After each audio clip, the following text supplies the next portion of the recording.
அத்தியாயம் 64. பாரியும் கபிலரும் எவ்வியூருக்கு வந்து சேர்ந்தபோது இரவாகிவிட்டது.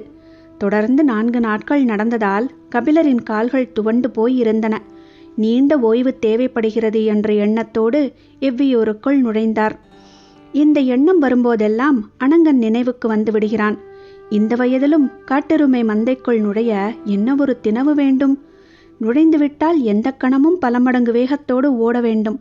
அந்த ஓட்டம் என்றைக்கு முடியும் என சொல்ல முடியாது. எப்படி இதுவெல்லாம் அனங்கனால் முடிகிறது என்று எண்ணிக்கொண்டே உள்நுழைந்தார் கபிலர். தேவவாக்கு விலங்கை எடுத்துக்கொண்டு பரம்பின் அடற்காட்டுக்குள் தொடர்ந்து அத்தனை நாட்கள் எப்படி திரையர்களால் ஓட முடிந்தது என்ற கேள்விக்கான முடிச்சுகளெல்லாம் தன் போக்கில் அவிழ்ந்துவிட்டன. பாரி வந்ததை அறிந்து முடியன் அவர்களை நோக்கி வேகமாக வந்தான். ஏதோ ஒரு செய்தி அவனுக்காக காத்திருக்கிறது என்பதை கபிலர் உணர்ந்தார்.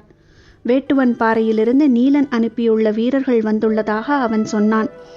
நீலன் வராமல் ஏன் வீரர்களை அனுப்பியுள்ளான் என்று எண்ணிய கபிலர், சரி, நான் போய் ஓய்வெடுக்கிறேன் என்று சொல்லி விடைபெற முயன்றார். வந்துள்ள செய்தி உங்களோடு தொடர்புடையது என்றான் முடியன். கபிலர் சற்றே வியப்படைந்தார். எனக்கு என்ன செய்தி வந்திருக்கப் போகிறது என்று சொல்லிக் கொண்டிருக்க வீரர்கள் இருவர் அறைக்குள் வந்தனர். பாரியையும் கபிலரையும் வணங்கிவிட்டு, உங்களை பார்க்க 3 வந்துள்ளனர் என்று கபிலரை பார்த்தபடி சொன்னார்கள். என்னை பார்க்கவா என்று திகைப்புற்று கேட்டார் கபிலர். கபிலர் கேட்டு முடிக்கும் முன் பாரி சொன்னான், கபிலரை பார்க்க வந்துள்ளவர்களை அழைத்து வந்திருக்கலாமே, ஏன் நிறுத்தி வைத்து வந்தீர்கள்? வீரர்கள் சொன்னார்கள், அவர்களில் ஒருவர் மிக வயதானவர், அவரால் மலையேற முடியாது. வியப்பும் குழப்பமுமாக இருந்தது. யாராக இருக்கும் என்று கபிலர் சிந்தித்துக் கொண்டிருக்கையில் வீரர்கள் சொன்னார்கள், எனது பெயரைச் சொன்னால் அவரே இங்கு வந்துவிடுவார், போய் சொல்லுங்கள் என்று எங்களை அனுப்பி வைத்தார். கபிலருக்கு இன்னும் வியப்பு கூடியது. நாம் இங்கு இருப்பதை அறிந்து இவ்வளவு உரிமையோடு வீரர்களை அனுப்பி வைத்தது யார் என எண்ணிக்கொண்டிருக்கையில் வீரன் சொன்னான், அவரின் பெயர் திசைவேழர் என்றார். பெயர் சொல்லப்பட்ட கணத்தில் கபிலரின் முகத்தில் ஏற்பட்ட வியப்பை பார்த்தபடி கேட்டான் பாரி, யார் இந்த பெரியவர்? அகல திறந்திருந்த கபிலரின் கண்கள் ஒளியை உமிழ்ந்தன. வியப்பை உதிர்க்க முடியாமல் திணறியது முகம். கைகளை உயர்த்தி காட்டி, வானியியல் பேராசான் என்றார். சொல்லை உச்சரித்த விதத்திலேயே அவரின் பாலுள்ள வாஞ்சையும் மதிப்பும் வெளிப்பட்டன. அதை பார்த்து மகிழ்ந்தபடி பாரி சொன்னான், அவரை சிவிகையில் வைத்து சுமந்து வரச் சொல்லிவிடலாமா? வேண்டாம் பாரி, அவர் மிகவும் வயதானவர். என் பொருட்டு அவருக்கு சிறு தொந்தரவு கூட வந்துவிடக்கூடாது. நானே போய் பார்த்துவிட்டு வருகிறேன். சரி என்று ஏற்றுக்கொண்ட பாரி, தொடர்ந்து 4 நாட்கள் நடந்திருக்கிறீர்கள். மிகவும் களைப்பாக இருக்கும். ஒரு நாள் ஓய்வெடுத்துவிட்டு பிறகு புறப்படுங்கள். வந்துள்ளது பேராசான். எனது மனம் எப்படி ஓய்வெடுக்கும் பாரி? தாயை தேடும் கன்று எத்தனை மலைகளை கடந்தாலும் துவண்டு விடவா செய்யும்? அவரது உணர்ச்சிக்குள் இருக்கும் உண்மையை பாரியால் உணர முடிந்தது. தேக்கன் இருந்தால் உடன் அனுப்பி வைக்கலாம், அவனோ காலம்பனோடு இருக்கிறான் என்று சிந்தித்தபடியே உதிரனையே அழைத்து கொண்டு போகச் சொன்னான். சரி என்று ஏற்றுக்கொண்டு விடைபெற்று குடிலுக்கு போனார் கபிலர். மறுநாள் காலை எழுந்ததும், கபிலர் புறப்பட்டு விட்டாரா என பாரி கேட்டான். அவர் இந்நேரம் ஆதிமலையில் பாதி தொலைவை கடந்திருப்பார் என்றனர் வீரர்கள். கபிலர் வேட்டுவன் பாறைக்கு வந்தபோது திசைவேழர் வந்து 5 நாட்களுக்கு மேல் ஆகியிருந்தது. அவரை காணும் பொழுதை கனவு போல சுமந்து வந்தார் கபிலர். எத்தனை ஆண்டுகள் ஆகிவிட்டன! விரிவடங்கா வானத்தின் விந்தைகளை பேசி முடியாத நாட்கள்தான் எத்தனை எத்தனை! காலம் கரைகிறதா நகர்கிறதா என முடிவுறாத பேச்சுகளை எண்ணியபடி திசைவேழர் இருந்த குடிலருகே வந்தார் கபிலர். முதன்முறையாக கபிலர் வேட்டுவன் பாறைக்கு வந்த அன்று அவரை தங்க வைத்திருந்த குடில் அது. விரிந்து நீண்ட திரளி மரத்தாலான பலகையில் உட்கார்ந்திருந்தார் திசைவேழர். கபிலர் வருவது தொலைவிலேயே தெரிந்தது. அங்கு இருந்தவர்கள் எழுந்து அவரை வரவேற்றனர். அளவு கடந்த மகிழ்வோடு வந்த கபிலர் திசைவேழரை வணங்கி மகிழ்ந்தார். பெரும் கவியை ஆறத் தழுவி கொண்டார் திசைவேழர். கண்களில் கசிந்தது பேரன்பு. கபிலர் வருகை அறிந்து வேட்டூர் பழையனும் நீலனும் குடிலுக்கு வந்தனர். வந்து 5 நாட்கள் ஆகிவிட்டதால் இவர்கள் அனைவரையும் திசைவேழர் அறிவார். ஆனாலும் பெயர் சொல்லி புகழ்ந்தார் கபிலர். நீலனை மகன் போல் எனச் சொல்லி அறிமுகப்படுத்தினார். திசைவேழரோடு அவரது மாணவர்கள் 2 வந்திருந்தனர். முத்துக்கோளன், வங்கைமான் என்று தங்களை அறிமுகப்படுத்தியபடி இருவரும் கபிலரின் கால் தொட்டு வணங்கினர். பேசிக்கொண்டிருக்கும் போது பெண்ணுறுத்தி சிறு கூடையில் நாவல் பழம் கொண்டு வந்து வைத்தாள். யார் என பார்த்தார் கபிலர். தனக்கு மகரவாழையில் காரத்துவையல் கொடுத்தவள். கபிலரை வணங்கியபடி அதே சிரிப்போடு அந்த இடம் விட்டு நகர்ந்தாள். இப்போது கைக்குழந்தையோடு இருந்தாள். திசைவேழர் கூடையில் வைக்கப்பட்ட நாவல் ஒன்றை உண்பதற்காக எடுத்தார். அதை கவனித்த கபிலர், வேண்டாம், அதை வைத்து விடுங்கள் எனச் சொல்லி இன்னொரு பழத்தை எடுத்து அவருக்கு கொடுத்தார். உண்பதற்கேற்ப கனிந்துதான் இருக்கிறது, இதை ஏன் வேண்டாம் என்கிறீர் என கேட்டார் திசைவேழர். கபிலர் சொன்னார், அது குழி நாவல், கார்ப்புச்சுவை அதிகமாக இருக்கும். அதன் பிறகு எந்த நாவலை தின்றாலும் கார்ப்புச்சுவை போகாது. எனவே அதை எடுத்தவுடன் உண்ணக்கூடாது. இதோ சிறுநாவல், இதிலிருந்து தொடங்கலாம். இதற்கடுத்து உண்ண வேண்டியது என்று சொல்லி கூடையை கிளறியபடியே சற்றே பெருத்த வெண்ணாவலை எடுத்தார். திசைவேழர் வியப்போடு பார்த்தார். கபிலர் ஒவ்வொரு நாவலாக எடுத்து திசைவேழருக்கு கொடுத்து கொண்டே அதன் பெயர், தன்மை, சுவை நுட்பம் என பழத்தின் சிறப்புகளை கூறி மகிழ்ந்தார். கூடையிலிருந்த அனைத்து பழங்களை பற்றியும் அவரால் விளக்க முடிந்தது. அருகிலிருந்த வேட்டூர் பழையனும் நீலனும் வியப்பேறிய விழிகளோடு பார்த்து கொண்டிருந்தனர். பழத்தை உண்டபடி நீண்ட நேரம் பேசிக்கொண்டிருந்தனர். சிறிது நேரம் நடந்து கொண்டே பேசுவோம் எனச் சொல்லி புறப்பட்டனர். வலக்கையை ஊன்றுகோலில் அழுத்தி இடக்கையை தோதாக பிடித்து அழுத்தி எழுந்தார் திசைவேழர். வலது காலை மடக்கி நீட்ட முடியாத நிலையை பற்றி பேசியபடியே இருவரும் சிறிது தொலைவு நடந்தனர். அவர்கள் தனியாக பேச விரும்புவது அனைவருக்கும் புரிந்தது. எனவே மற்றவர்கள் குடிலிலேயே இருந்தனர். கோல் ஊன்றி நடந்தபடியே திசைவேழர் கேட்டார், பரம்பில் வாழ்க்கை எப்படி இருக்கிறது? இதுதான் வாழ்வு என தோன்றுகிறது. முதல் சொல்லை முழுமை கொண்டிருந்தது. சற்றே திகைப்புற்றார் திசைவேழர். கபிலர் உச்சரிக்கும் சொற்களின் வலிமையை நன்கு உணர்ந்தவர் அவர். கபிலர் தொடர்ந்தார், இயற்கையை பற்றிய மனித பேரறிவு இங்குதான் சேமிக்கப்பட்டிருக்கிறது. வாழ்வு முழுவதும் நான் கற்றுக்கொண்டவற்றை வந்த முதல் நாளே என்னை எடை போட்டு பார்க்க வைத்தவர்கள் பரம்பு மக்கள். கபிலர் உணர்ச்சி மேலிட்டவராக இருக்கிறார் என திசைவேழருக்கு தோன்றியது.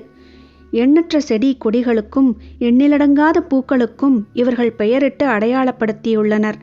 இத்தனை வகையான பூக்களையும் அதன் பெயர்களையும் நாம் எங்கேயும் காண முடியாது என்று சொன்ன கபிலர் மிக மகிழ்வோடு சொன்னார், கடந்த வாரம் நாங்கள் அடர்காட்டுக்குள் மிக முக்கியமான வேலைக்காக சென்று கொண்டிருந்தோம்.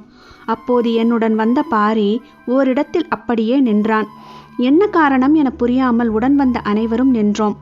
பாரி எதை கவனிக்கின்றான் என்பதை அனைவரின் கண்களும் உற்று நோக்கின. பாறையின் மீது வேர் போல தேன் நிறத்தில் படர்ந்து இருந்த சிறு கொடியில் மலர்ந்திருந்தது பூ. அதன் இதழ்கள் காற்றடிக்கும் போது சாய்ந்து எரியும் சுடர் போல இருந்தது. அதை பார்த்தபடி பாரி சொன்னான், இந்த வகை பூவை இதுவரை நான் பார்த்ததில்லை. ஆம், இது புதுவகையான செடியாக இருக்கிறது என்றனர் மற்றவர்கள். உற்று பார்த்து கொண்டிருந்த பாரி, இந்த பூவுக்கு நீங்களே ஒரு பெயர் சூட்டுங்கள் என்றான். பூவுக்கு எப்படி பெயர் சூட்டுவது? நிறம் கொண்டா, மனம் கொண்டா, அதன் தனிச்சிறப்பு அறிந்தா என்று எண்ணங்கள் ஓடியபடியே இருந்தன. கபிலர் உற்சாகத்தோடு பேசுவதை கேட்டபடி நடந்து கொண்டிருந்த திசைவேழர், என்னதான் பெயர் சூட்டினீர் என்றார். அந்த பூவை பார்த்த கணமே பாரியின் எண்ணத்தில் பெயர் தோன்றியிருக்கும். அந்த பெயர் பூவின் வேரிலிருந்து விளைந்ததாக இருக்கும்.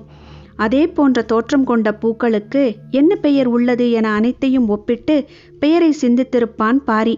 எனவே நான் உடனடியாக ஒரு பெயரை சொல்லிவிட முடியாது அல்லவா? சிந்தித்துச் சொல்கிறேன் என்று கூறியுள்ளேன் என்றார். அப்படியென்றால் நீங்கள் பெயர் வைக்கும் வரை அது பெயரற்ற பூதானா? திசைவேழரின் சொல்லுக்குள் சற்றே எள்ளல் இருப்பது போல் கபிலருக்கு தோன்றியது.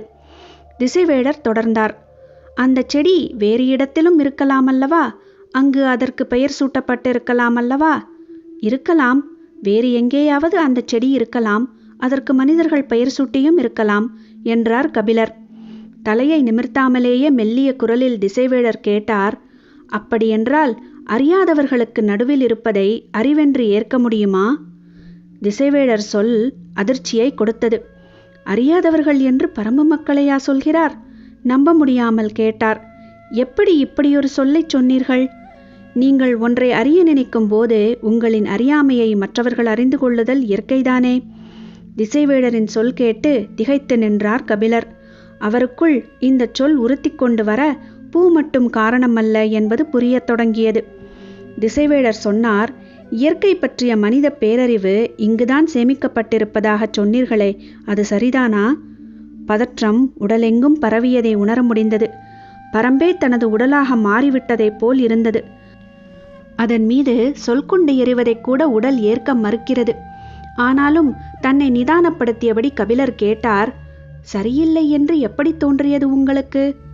தனது உள்ளங்கையில் இருக்கும் ஒன்றின் ஆற்றலையே மதிப்பிட முடியாதவர்களாக இவர்கள் இருப்பதால். எதை சொல்கிறீர்கள்? தேவாங்கு விலங்கை சொல்கிறேன்.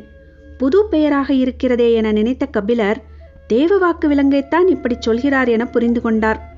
அதன் ஆற்றலை பரம்பு மக்கள் புரிந்து கொள்ளவில்லை என்றா சொல்கிறீர்கள்? ஆம், அதன் ஆற்றலை இப்போது வரை பாரியும் பரம்பு மக்களும் புரிந்து கொள்ளவே இல்லை.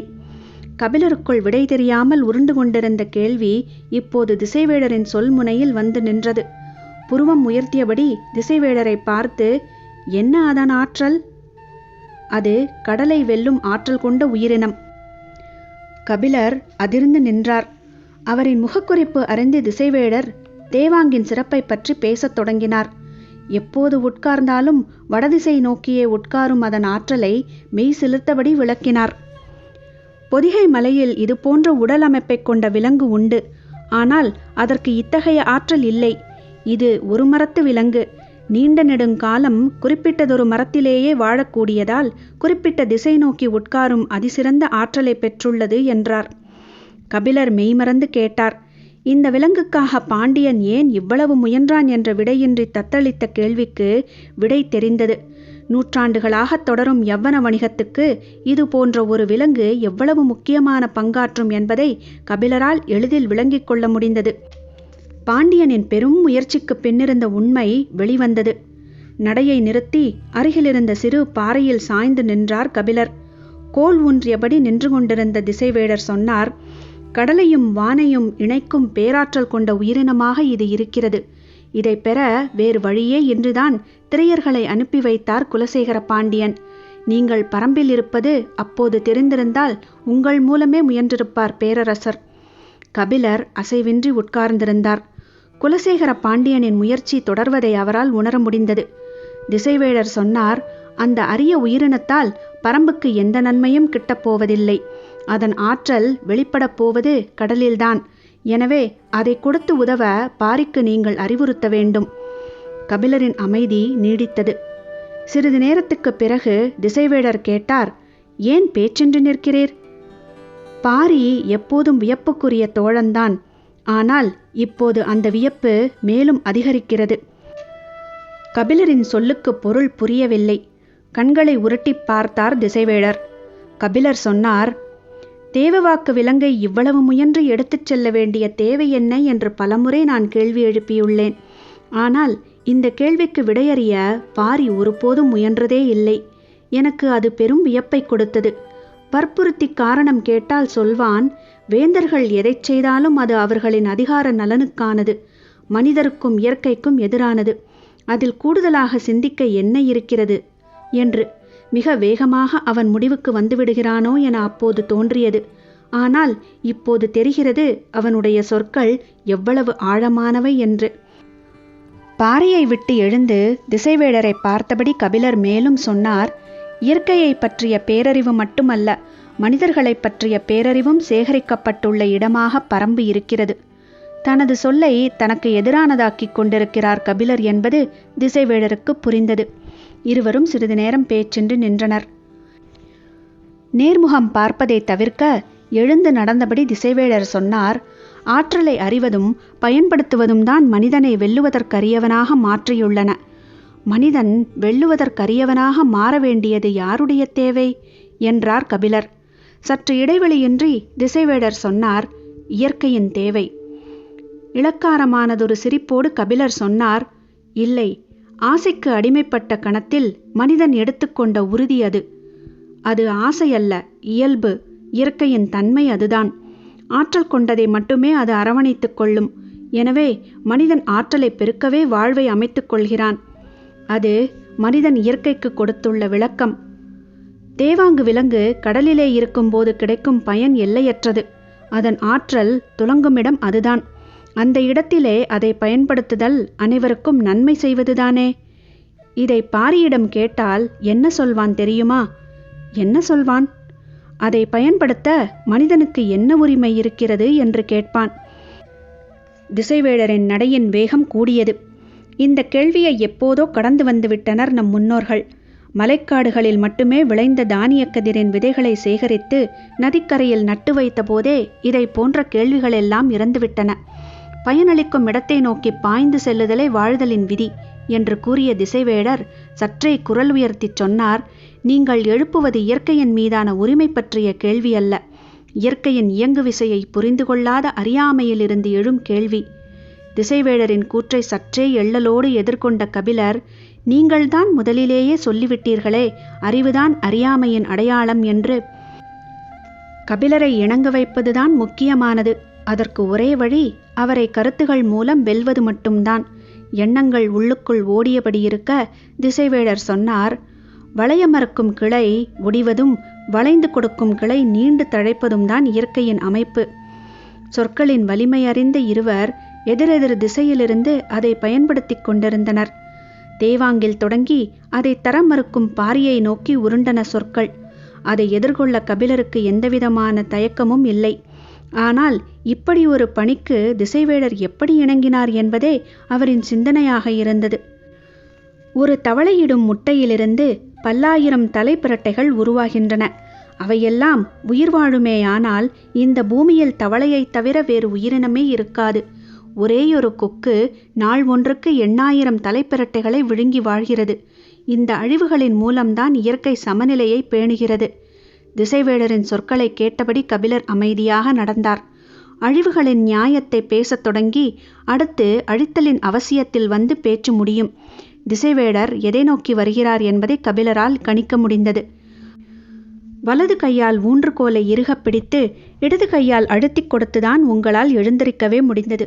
இவ்வளவு தளர்ந்த நிலையிலும் நெடும் தொலைவு பயணித்து என்னை காண வந்துள்ளீர்கள் என பெரும் மகிழ்வோடு வந்தேன். ஆனால் உங்களின் நோக்கம் என்னை கவலை கொள்ளச் செய்கிறது என்று சொன்ன கபிலர் சற்றே தயக்கத்தோடு அதே சமயம் உறுதியான குரலில் கேட்டார், உங்களுக்கு உடன்பாடற்ற செயலை ஒருபோதும் நீங்கள் செய்ய மாட்டீர்கள். அப்படி இருக்க எதன் பொருட்டு இந்த செயலில் உங்களுக்கு உடன்பாடு ஏற்பட்டது? திசைவேழர் சொன்னார், சான்றோர் போற்றும் பெரும் கவி பரம்பில் உள்ளான் என்ற பெரும் மகிழ்வுடனே இங்கு வந்தேன். என் கால்கள் இதனினும் தளர்ந்து போயிருப்பினும் நான் இங்கு வந்திருப்பேன். அல்லது உன்னால் மலையிலிருந்து இறங்கி வர முடியாத நிலை ஏற்பட்டிருப்பினும் நான் மலையேறி அங்கு வந்திருப்பேன். ஏனென்றால் வாழ்வு முழுவதும் நான் பயணித்த பாதையில் இப்படியோர் ஆற்றல் கொண்ட உயிரினத்தை கண்டதில்லை. திசைவேழரின் குரலில் உணர்ச்சி மேலேறிக் கொண்டிருந்தது. எனது இளம் பருவத்தில் நாடியை தூக்கி அண்ணாந்து வானத்தை உற்று பார்க்க வைத்தார் என் தந்தை. அன்றிலிருந்து இன்று வரை வான்கோடுகளின் ஊடேதான் நான் வளைந்தும் நெளிந்தும் போய்கொண்டிருக்கிறேன். ஒளி அண்டங்களின் மடிப்புகளுக்குள் பேதலித்து நின்ற காலங்கள் எத்தனையோ. 300க்கு முன்னோர் என எத்தனை தலைமுறைகளாக வானியலின் வியப்புகளுக்குள் மூழ்கி கிடக்கிறோம். கதிரவனும் விண்மீன்களும் இன்றி மூடப்பட்ட அறைக்குள் நம்மால் திசை அறிய முடியும் என்று ஒருவன் சொன்னால் அவனை மூடன் என்று சொல்லியிருப்பேன்.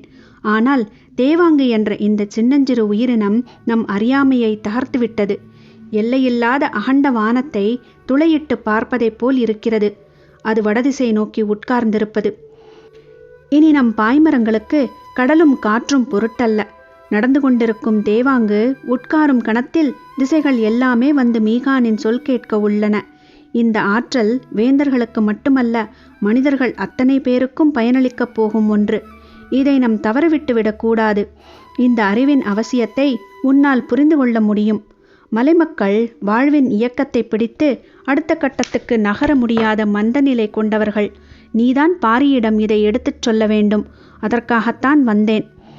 நெற்றியிலிருந்த வியர்வையை துடைத்தபடி மறுமொழியின்றி கேட்டுக்கொண்டிருந்தார் கபிலர்.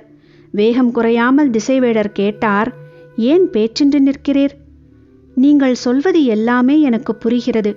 ஆனால் நான் சொல்வது மட்டும் உங்களுக்கு புரியவில்லை.